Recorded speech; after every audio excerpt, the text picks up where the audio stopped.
Suara ini saya ngomong terdengar gini. ya? Tuh, suaranya belum ya? Gedein ya? Masuk. Suara saya Oh, terdengar. speaker kali. Dengar, Oh Ustaz. iya. Jelas, Ustaz. Speakernya di anu ya?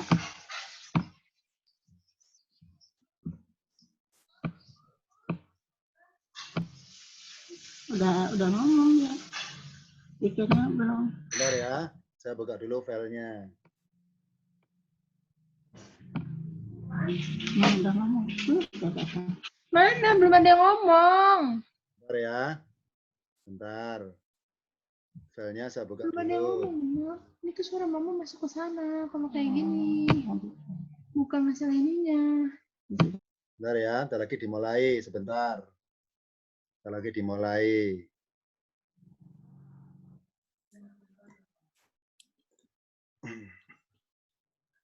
Di layar kelihatan ya gambarnya di layar. Nih, kelihatan, Ustaz. Ya, bentar akan saya mulai.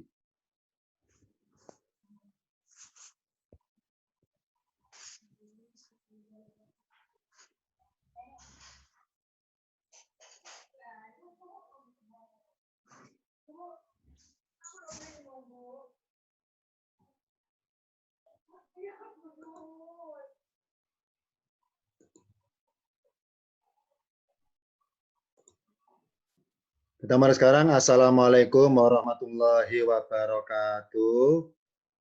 Waalaikumsalam warahmatullahi wabarakatuh. Hari ini kita melanjutkan materi dari pertemuan sebelumnya, yakni bertemakan tentang beberapa ayat yang bermaksud kepada amalan ibadah haji. Kemarin atau pada pertemuan sebelumnya kita berhenti di tampilan ini, yakni berhenti di tampilan yang menggambarkan kondisi atau situasi jamaah haji ketika mereka wukuf di Arafah. Sedangkan titik pusat wukufnya adalah di suatu gunung yang namanya Jabal Rahmah. Jabal Rahmah. Dalam gambar ini ada foto, yakni sebelah pojok atas ada batas pagar warna hijau seperti ini di kapling-kapling. Ini bermaksud bahwa pemerintah Saudi ketika acara wukuf mereka mensterilkan tempat, yakni tepatnya di daerah bebatuan sebelah sini. Di sini dulu tempat Rasul ketika wukuf di daerah sini, di sebelah sini.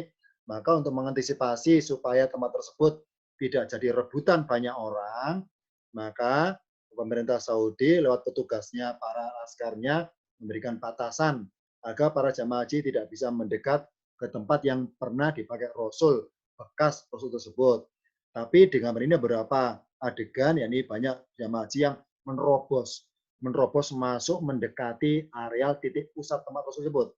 Ini contohnya. Jadi ini gambar situasi wukuf di pusatnya.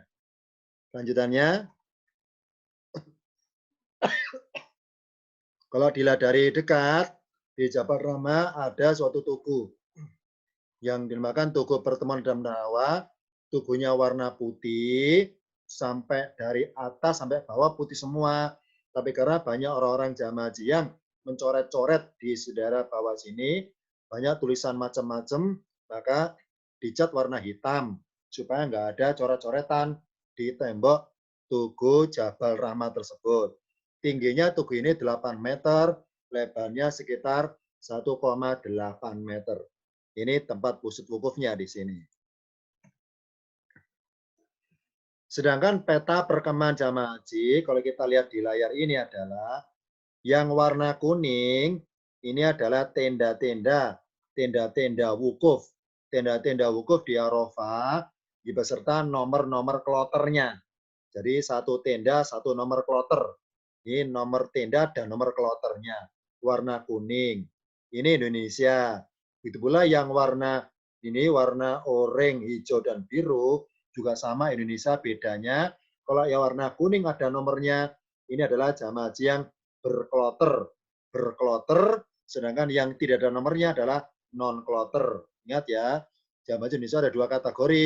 Ada jamaah haji yang reguler ikut kloter, ikut nomor-nomor kloter, ada yang tidak reguler. Ini apa? Non-kloter.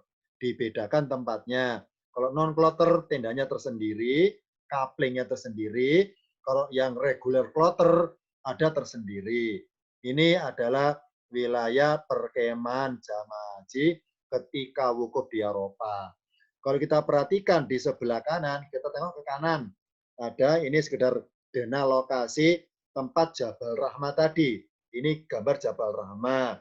Sedangkan yang pojok kanan bawah adalah Masjid Namiro, pusat sholat berjamaah, duhur dan asar yang dijamak jadi satu pusat imam di sini. Sedangkan antara kedua tempat ini menuju ke perkemahan Indonesia, ini banyak kapling-kapling nih, kotak-kotak putih dan kapling masih negara. Ini perlu kita bahwa ini adalah kaplingan negara-negara lain selain Indonesia. Jadi kalau dilihat dari kenyataan sampai dengan saat ini, yakni jamaah haji Indonesia karena kaplingnya adalah jauh dari Jabal Rahmah, kapling perkemahan jauh dari Masjid Amiro, maka dipastikan jamaah haji ketika wukuf tidak mungkin bisa wukuf di Jabal Rahmah. Kenapa? Karena jauh lokasinya. Untuk menuju ke sana harus melewati nyeberangi berbagai kapling-kapling dengan negara lain. Yang kalau barangkali jamaah tersebut tidak hafal lokasinya atau baliknya nggak tahu, bisa tersesat pulangnya nanti. Ini bagi mereka yang sudah menguasai medan di lapangan, boleh silakan keluar dari tenda untuk menuju wukuf ke pusatnya, silakan kalau tahu jalannya. Ini adalah kapling-kapling tenda negara lain. Ini kenapa Indonesia kok paling jauh? Ini sekedar pengetahuan saja bahwa mengenai kapling atau tempat perkemahan wukuf di Tanah Arafah itu sistemnya adalah lelang, sistemnya pelelangan. Jadi negara-negara lain mungkin berani bayar tinggi ke Saudi supaya bisa mendapatkan kapling dekat dengan pusat, dekat dengan Jabal Rahmah, kapling dekat dengan Masjid Napiro. Ini negara lain ini pusatnya. Jadi Indonesia adalah jauh dari yang lainnya. Ini paling pojok kita. Kita itu kaplingnya paling jauh dari pusat Jabal Rahmah, paling jauh dari pusat Masjid Namiro. Ini mungkin karena barangkali dari tawar-menawar lelangnya mungkin masih kalah sama negara lain, maka negara kita jauh dari yang lainnya. Kaplingnya paling jauh. Sedangkan yang lainnya adalah kaplingnya dekat-dekat dengan pusat. Ini mungkin ke sana hikmahnya, karena mungkin ketika transaksi pelelangan lokasi tanah untuk wukuf, mungkin negara kita masih kalah harganya, nggak berani bayar tinggi dibanding negara yang lainnya, maka resikonya kita Indonesia kaplingannya paling jauh dari Jabal Rahmah dan paling jauh dari Masjid Namiro. Lanjutannya, intinya haji adalah wukuf di Arafah. Sebagaimana hadis Rasul berbunyi, Al-Haju Arafatun. Haji adalah intinya di Arafah. Secara bahasa Arafatun artinya perkenalan, padang perkenalan. Jadi dari tempat Arafah inilah kita meriset kembali, diriset ulang syahadatnya, memulai lagi akidah kita, syahadat kita dimulai lagi, kenalan lagi, kenal Tuhan kita, belajar kenal lagi, kenal Allah, kenal namanya, kenal sifatnya, kenal perbuatannya. Jadi salah satu hikmah kenapa di Arafah tempat intinya haji, karena disinilah kita kenalan lagi dengan nama Tuhan kita. Kenal lagi dengan sifatnya Tuhan kita. Kenal lagi dengan perbuatan Tuhan kita. Intinya adalah syahadat kita yang sekali berbeda adalah diriset ulang ketika di sini. Diperbarui syahadatnya. Diperbarui. Jika sudah kenal nama Tuhan kita, maka sebutlah dikala berniat. Maka itulah kenapa kita berbuat kebaikan, selalu baca bismillah. Kenapa? Hakikatnya segala amalan baik kita adalah murni mengatasnamakan Allah yang berbuat. Misalnya orang jatuh saya tolong. Hakikatnya bukan saya menolong, tapi Allah yang menolong lewat tangan saya. Makanya karena saya kenal nama Tuhan yakni Allah, maka dikala berbuat sebut namanya. Ketika berbuat kebaikan menyebut namanya, minimal membaca Bismillahirrohmanirrohim. Berarti apa? Mengatasnamakan perbuatan itu adalah diniatkan semata-mata karena Allah, yakni hanya untuk Allah, atau karena Allah yang berbuat lewat perbuatan kita. Berikutnya, jika sudah kenal sifat Allah, misalnya Ar-Rahman, Ar-Rahim, Allah sifat As-Sabur, Jalla Jalaluh, Maha Penyabar, Al-Ghafur, Maha Pengampun. Jika sudah kenal sifat Allah, maka mari kita menjelmakan sifat ketuhanan dalam diri kita. Maksudnya gini, bahwa ketika ada orang nyakiti kita, maka mari kita mudah memaafkan, mudah mengampuni. Itu namanya menjelmakan sifat pengampunnya Allah kepada orang itu. Kenapa? Karena hakikatnya orang itu jahat kepada kita, sebetulnya Allah akan mengampuni dia lewat ucapan kita kepadanya. Kalau kita ngampuni dia, maafin dia, itu sama saja kita menjelmakan sifat ketuhanan dalam perbuatan kita. Itu kalau kenal Allah punya sifat pengampun dan pemaaf. Berikutnya, jika sudah kenal perbuatan Allah, maka mari kita diam dikala berdua dengannya. Maksudnya yakni dikala kita sedang berkata sendirian. Misalnya kita berjalan kaki sendirian, kemudian terjatuh ke sandung batu. Jangan nyalakan batunya. Tapi ingat bahwa batu tersebut sengaja Allah taruh di situ. Allah taruh di situ agar kita ingat bahwa apa yang kita alami itu Allah yang berbuat. Maka jangan nyalakan kenyataan. Jangan nyalakan kenyataan. Jangan nyalakan objeknya. Mari kita sering berkata sendiri ketika sedang sendirian, itu sama dengan bercengkrama dengan Tuhan kita. Misalnya ketika mengalami musibah, maka dalam doa kita jangan lagi bertanya seperti ini. Doa kita pas kita ngalami nggak enak, sebagai korban atau sebagai pihak terdolimi, tersakiti, jangan ungkapan seperti ini. Misalnya, ya Allah, mengapa harus aku yang mengalami? Padahal aku taat berbakti, aku alim soleh, taat ibadah. Kenapa kok jadi korban juga? Kenapa kok aku jadi orang baik? Kenapa kok jadi korban juga? Jangan seperti itu ucapannya. Jadi kita belum kenal Allah berarti. Belum kenal Allah berarti. Bahwa Allah yang berbuat lewat perbuatan orang buruk tersebut kepada kita. Contoh lagi ucapannya, jangan seperti ini. Ya Allah, kenapa mereka yang jahat bernasib selamat, nggak pernah ketangkep, nggak pernah ketahuan. Kalau mereka jelas tidak taat, kenapa ya Allah? Jangan seperti itu ungkapan mengeluhnya. Itu sama saja tingkat makrifat kita, tingkat rasa kenal kita kepada Tuhan kita itu masih kurang berarti, masih kurang. Ingat kalau sudah kenal namanya, sebut bismillah dikala berniat. Jika sudah kenal sifatnya, jelmakan dikala berbuat. Jika sudah kenal perbuatan Allah, maka diamlah ketika mengalami sesuatu yang tidak enak. Diamlah, jangan menyalahkan kenyataan dulu. Justru kita jangan banyak bertanya, bersiaplah untuk ditanya Allah di akhirat nanti. Kenapa? Karena Allah itu adalah la yus'alu amma yaf'alu. Allah itu la yus'alu, tidak bisa ditanyai, tidak bisa diinterupsi, tidak bisa diprotes, tidak boleh. Amma yaf'alu, atas apa yang dia kerjakan. Wahum, sedangkan mereka lah, dari manusia lah. Yus'aluna, yang mereka akan ditanyai. Kenapa nggak ridho diapa-apain Allah? Kenapa nggak ikhlas diapa-apain Allah? Kenapa protes dengan Allah? Mereka tanyai kenapa nggak ridho, kenapa nggak sabar. Intinya bahwa mari kita ketika sesuatu yang nggak enak, bersabarlah. Kenapa? Hakikatnya di balik itu Allah yang berbuat. Surat Al-Anbiya ayat 23. Berikutnya, ada kalimat di Al-Baqarah, faida afatu min arafatin.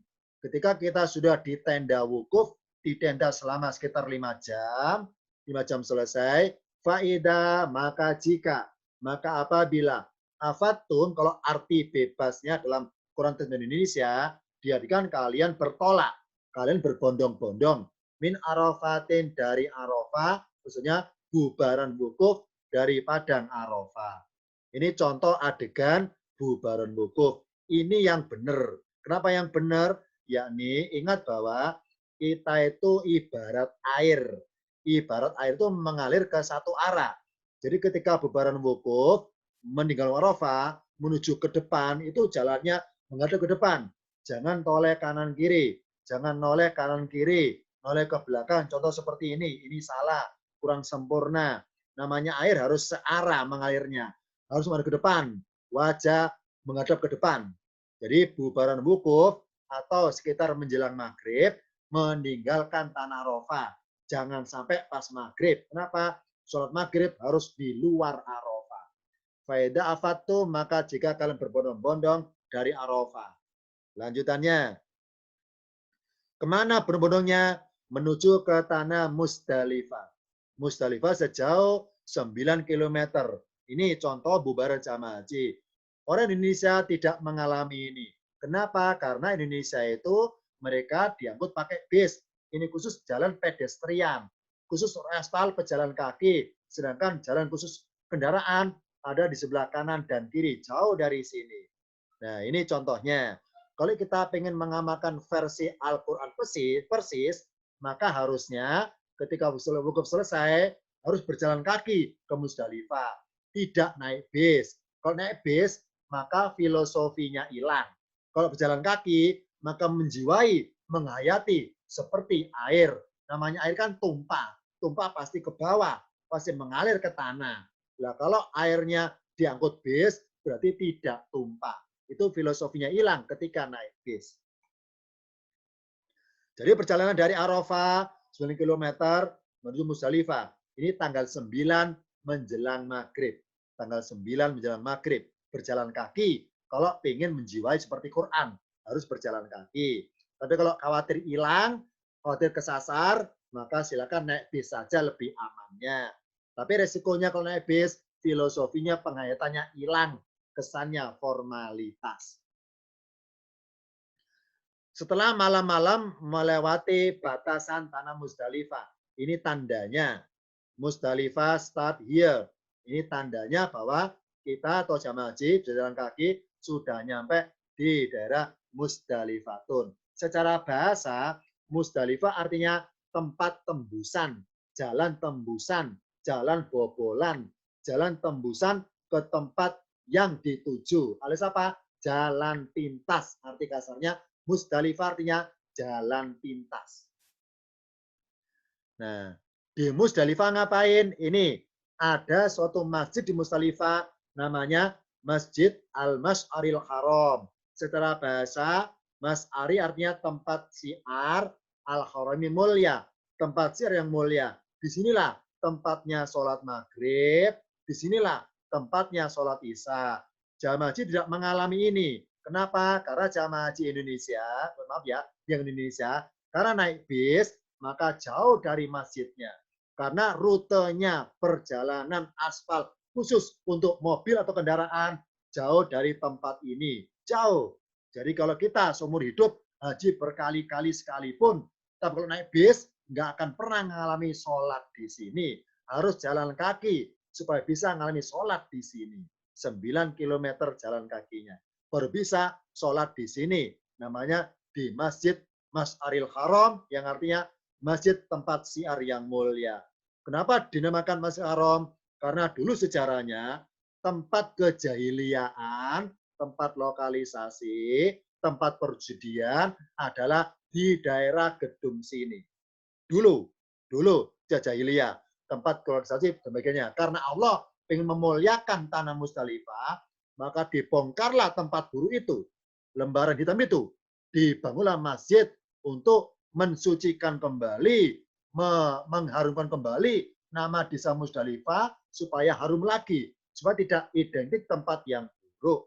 Yang kedua, karena banyaknya jamaah haji yang sholat maghrib isya, maka tempat wudhunya penuh. Ini contoh ada orang yang wudhu di tempat minum air zam-zam. Karena di sepanjang tempat, sepanjang jalur pedestrian dari Arafah ke Masy'aril Haram, banyak tangki-tangki air seperti ini untuk minum air zam-zam.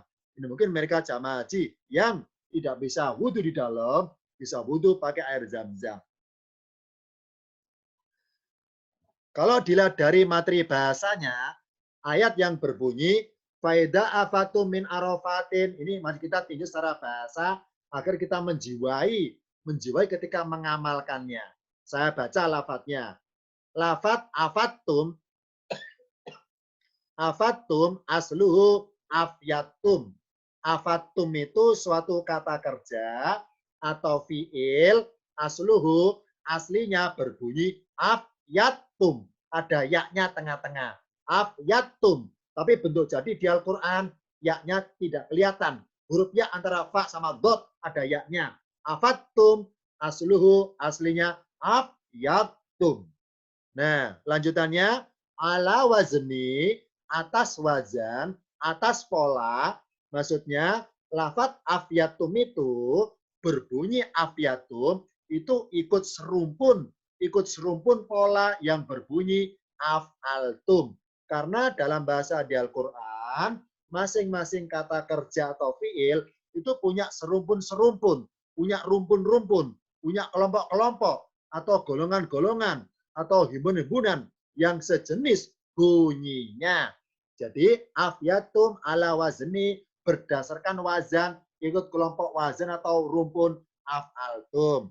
Lanjutannya keterangannya, adadul hurufi, adadu artinya hitungan, maksudnya jumlah. Adadul hurufi, jumlah hurufnya afyatum adalah rubaiyun, rubai, alias 4. Apa saja 4 huruf? Alif ramzah, fa, ya, sama dot. 4 huruf. Sedangkan tum adalah ciri pelakunya. Afyatum, afyat ditambah tum. Artinya kalian menumpahkan. Lafadz afyatum ini dari bahasa mana? Dari bahasa Arab. Arab mana? Ingat bahwa di Jazirah Arab banyak sukunya. Lain suku, lain dialeknya. Lain ras kesukuan, lain logatnya. Sedangkan lafadz afyatum itu berasal dari bilogoti, khuza'ata, wa amiro bin so'ata. Jadi lafadz afyatum berasal dari bilogoti, dari lugot atau logat bahasa khuza'ata, suku Khuza'ah. Suku Khuza'ah dan suku Amir bin So'so'a. Kedua suku ini terbiasa pakai lafadz afyatum. Nah, sedangkan lafadz afyatum itu kata kerja tadullu menunjukkan alal ma'i atas air. Maksudnya lafadz afyatum itu kata kerja yang biasa dipakai untuk air, bukan dipakai untuk manusia. Maknahu artinya adalah menumpahkan. Menumpahkan. Berarti dari segi arti aslinya dalam ayatnya, mari kita lihat paling atas, berbunyi, faida afatum min arofatin, kalau arti aslinya adalah, maka jika, wahai jamaah haji, kalian menumpahkan diri. Arti bahasanya kalian berbondong-bondong, kalian bertolak. Arti aslinya adalah kalian menumpahkan diri. Kenapa pakai istilah air? Karena kalian ibarat air. Ingat bahwa jamaah haji ibarat air, menumpahkan diri. Dari mana tumpahnya? Min arofatin, dari Arafah. Ini contohnya, ilustrasi seperti ini, penghayatannya. Ini ada matan ilmu tasawufnya di sini. Wahai jamaah haji, maka jika kalian faida afatum, maka jika kalian ibarat berisi air, gelas berisi air, menumpahkan diri afatum, kalian menumpahkan diri min arafatin, dari Arafah. Kemana? Tumpah ke arah Musdalifah, ke tempat yang tembus, ke tempat ke jalan pintas, ke embong atau wilayah yang namanya Musdalifah. Jamaah haji per orangnya ibarat gelas berisi air. Kapan diisi air? Setengah hari. Ibarat jamaah haji kita wukuf adalah jamaah haji ibarat gelas kosong. Gelas kosong 5 jam Allah isi air dari langit Arafah. Kalau khusuknya wukuf 5 jam, maka airnya penuh. Kalau banyak tidurnya di tendanya, maka airnya dikit. Jadi jamaah haji ibaratnya secara spiritual, ini air spiritual. Berapa banyak air dia terima dari Allah, air kucuran dari langit, tergantung seberapa lamanya dia wukuf di Arafah. Kuat nggak 5 jam? Kuat nggak 4 jam? Kuat nggak 3 jam? Kalau nggak kuat 2 jam, nggak kuat 1 jam, hanya setengah jam, banyak tidurnya, banyak nganggurnya, banyak kesibukan beribadah, maka airnya dapat sedikit. Ini ilustrasi dapat air banyaknya tergantung seberapa khusyuknya. 5 jam wukuf di Arafah. Nih ilustrasinya. Ilustrasi seperti ini ilustrasinya. Air berupa rahmat Allah yang dikucurkan dari langit Arafah. Seberapa lama khusuknya wukuf sama dengan seberapa lama penuhnya isinya air. Kalau jamaah haji Indonesia bisa khusuk 5 jam, dapat air penuh. Kalau hanya 4 jam, segini. Kalau 3 jam, segini. Kalau 2 jam, dikit. Kalau 1 jam wukufnya, tambah dikit. Tambah dikit. Apa pengaruhnya? Kalau airnya dapat sedikit, ingat bahwa nanti air ini dibawa ke Musdalifah, dibawa ke tempat sana. Kenapa? Karena difungsikan untuk menyiram. Nyiram apa? Nyiram kobaran api yang ada di Musdalifah. Kalau kobaran apinya besar, sedangkan airnya sedikit, maka tidak bisa padam seluruhnya. Kalau pengen padam api besarnya, padam apa secara menyeluruh, mati apinya, harus airnya banyak. Harus gelasnya isi airnya banyak. Air untuk diangkut atau dibawa, ditumpahkan mengarah ke arah Musdalifah. Lanjutannya, kenapa jamaah haji digiring Allah rutenya ke Musdalifah? Ada catatan ilmiahnya.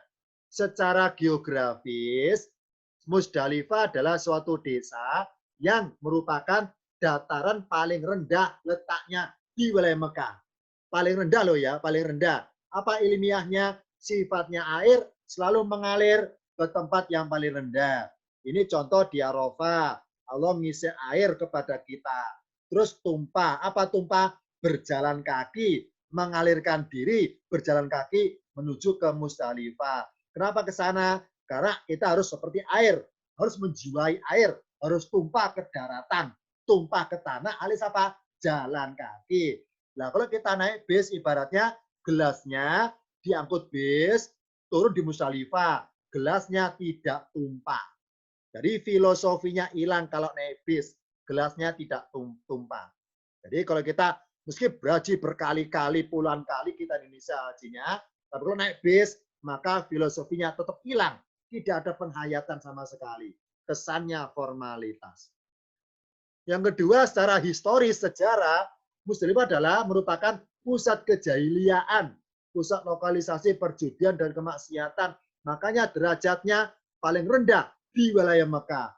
Apa? Perbuatan buruk identik perbuatan api neraka. Sedangkan api bisa padam kalau disiram oleh air. Oleh air. Jadi jamaah haji air menumpahkan diri, menyiram diri ke arah Musdalifah yang dulu bekas-bekas kejahiliaan. Kalau kobar apinya besar, airnya dikit, maka tidak bisa padam seluruhnya. Lanjutannya, secara simbolis airnya berupa apa? Yakni amalan. Amalan kita, Allah katakan bahwa fadkurullaha, maka zikirlah kalian kepada Allah, ingatlah kalian kepada Allah, inda, di sekitar Mas'aril Harami, tempat siar yang mulia. Apa ingatnya? Yakni ada amalan, mencari kerikil. Mencari kerikil. Kerikil yang bagaimana? Ada aturannya. Kata Rasul, kerikilnya adalah namanya hajmul haso. Ini maaf ya, Arabnya tulisan kecil. Hajmul haso. Ya, ini kerikil yang pertengahan. Tengah-tengah apanya? Tengah-tengah bentuknya. Tidak terlalu besar dan tidak terlalu kecil. Tengah-tengah dari pilihan 3 kerikil. Jadi ketika nyari kerikil adalah, caranya adalah bukan nyari satu kerikil. Yang nemu satu diambil, nemu satu diambil. Bukan gitu. Kenapa? Kalau nemu satu diambil, itu ngambilnya berpotensi karena nafsu. Apa nafsu? Karena subjektif, terserah semuanya kita. Agar kita ngambil adalah semuanya Allah, maka ngambil adalah per 3 kerikil. Per 3 kerikil diambil. 3 kerikil diambil, taruh di tangan. 3 kerikil itu mana yang tengah-tengah besarnya, itu yang diambil. Yang 2 dilempar, dibuang. Nyari lagi. Jadi cara nyeleksinya adalah nyari per 3. Ngambil 3, ngambil 3, 3. Per 3 diambil 1 yang tengah-tengah besarnya. Kenapa Allah filosofi seperti ini? Kenapa? Karena kerikil besar mewakili dosa besar kita. Kerikil kecil mewakili dosa kecil kita. Karena kita nggak tahu dosa kita besar apa kecil, maka diambil yang pertengahan, yang husnudzon. Apa? Allah husnudzon kepada kita, ibarat seperti itu.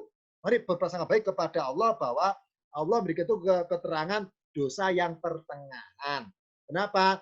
Lebih besar, dosa besar. Lebih kecil, filosofi, dosa kecil. Pertengahan.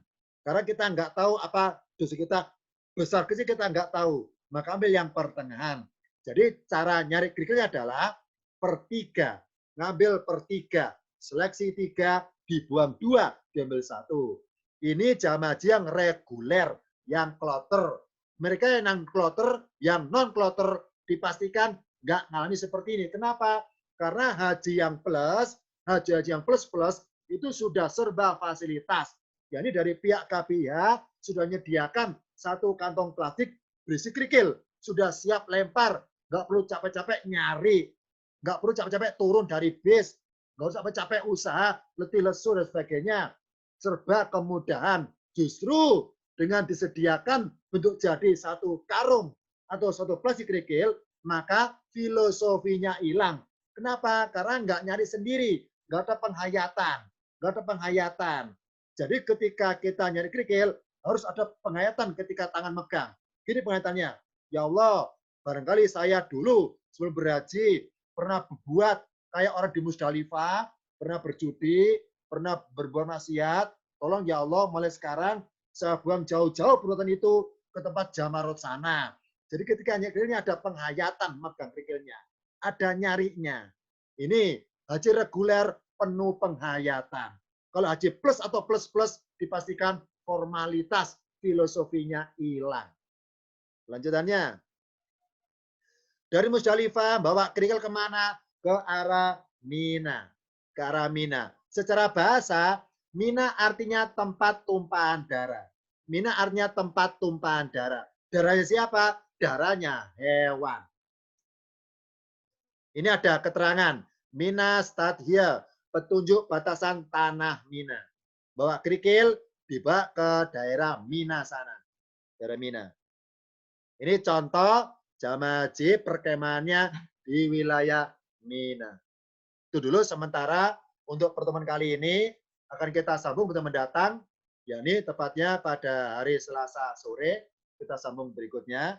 Itu dulu untuk hari ini. Tidak ada pertanyaan, tanya di grup saja tanyanya. Itu dulu karena sudah menjelang maghrib. Akhirul kalam. Wassalamualaikum warahmatullahi wabarakatuh. Terima kasih semuanya. Sampai jumpa lagi.